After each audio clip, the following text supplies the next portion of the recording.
Good evening. The first time it happened, I was 5.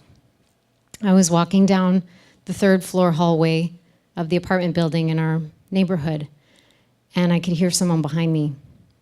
I had a little panic for a moment, thinking, because I was 5 and I was scared.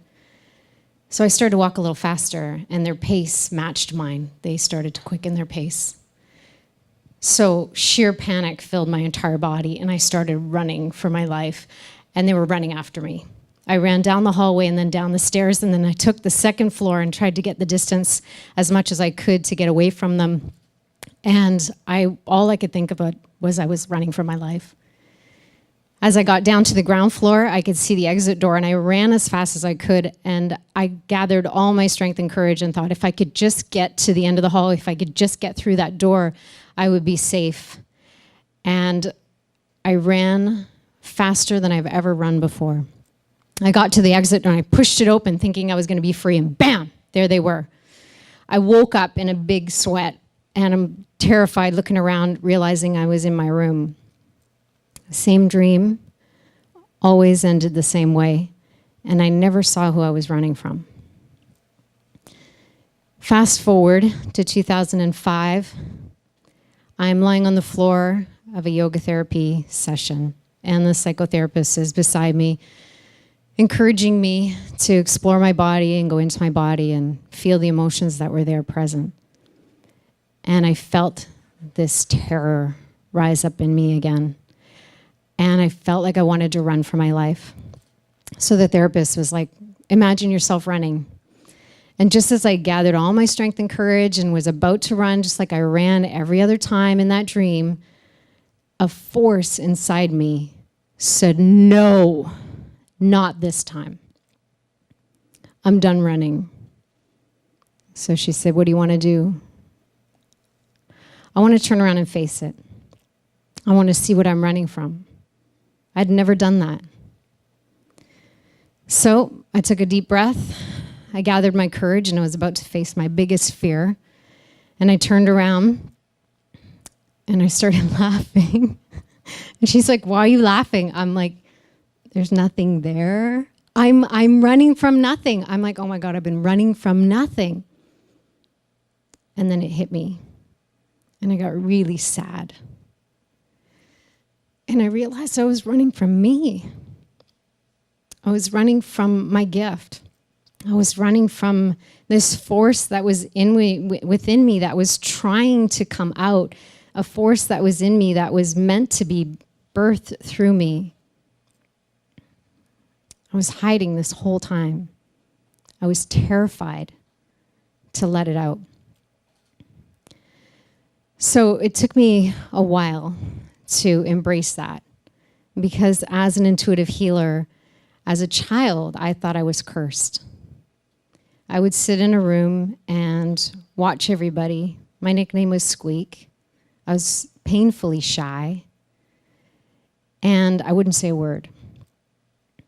But I felt so much. I felt everyone's emotional pain. I felt their physical pain in my body as if it was my own. It was like these constant thorns coming at me in all these different directions, these messages I would get. It was confusing, it was painful, it was hard. It was hard to be me as a child. I grew up thinking I was cursed, being punished. And in order to numb it out, or my attempt to numb it out, I abused a lot of different things. I was anorexic for a long time. I was abusing food, then turned to alcohol and turned to drugs. Anything I could do to numb this pain. But none of that worked, because that calling was so much bigger than me. That calling in my heart was so much stronger than anything else I could try. One day I was with a friend, and she had this pain, and I suddenly just saw it differently. I could feel it, I could sense it, but I saw it differently. And I said to her, I'm like, can I try something with you? She's like, yeah. So I'm like, close your eyes. So she closed her eyes, and I literally saw her pain as an energy. And I reached in and I grabbed it and I pulled it out. And instantly her eyes popped open. She's like, "What did you do?" I'm like, "Oh, crap." I thought I was in trouble. And I'm like, "What do you mean?" She goes, "It's gone." I go, "What's gone?" She goes, "My pain is gone." And in that moment, I realized I wasn't cursed. I wasn't being punished. What I was so afraid to let out was actually a gift. A gift for me, for my healing, but also for others.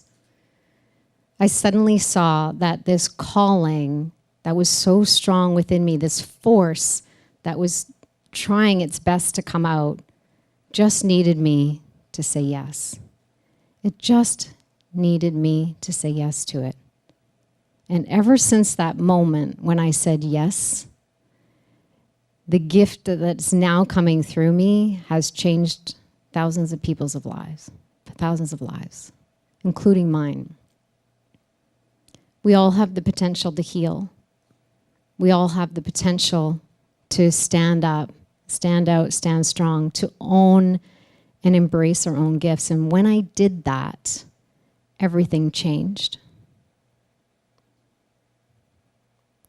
Think of one person in your life that inspired you or changed your life. And we can think of, Mother Teresa or Oprah or people like Martin Luther King. We can think of those people, but just think of one person in your life. So for me, I remember back to my counselor in high school.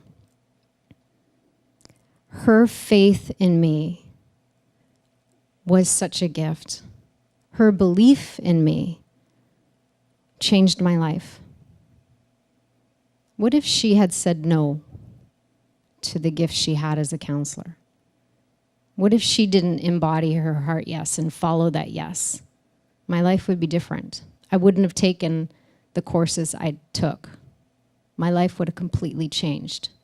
I was going in a whole different direction because I didn't believe in myself. I didn't believe that this other path that she encouraged me to go on was possible for me.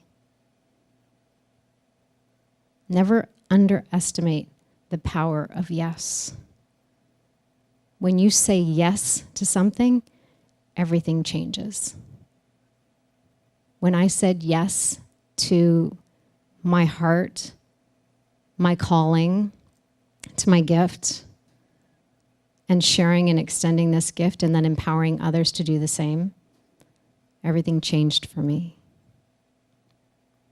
I wasn't no longer looking at the no. I was no longer afraid and saying no to fear. I was saying yes to love. I was saying yes to my life and to the expression and the gift that I was meant to extend.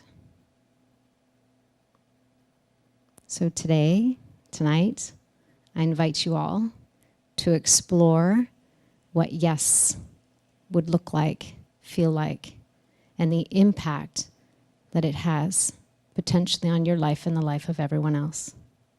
Thank you.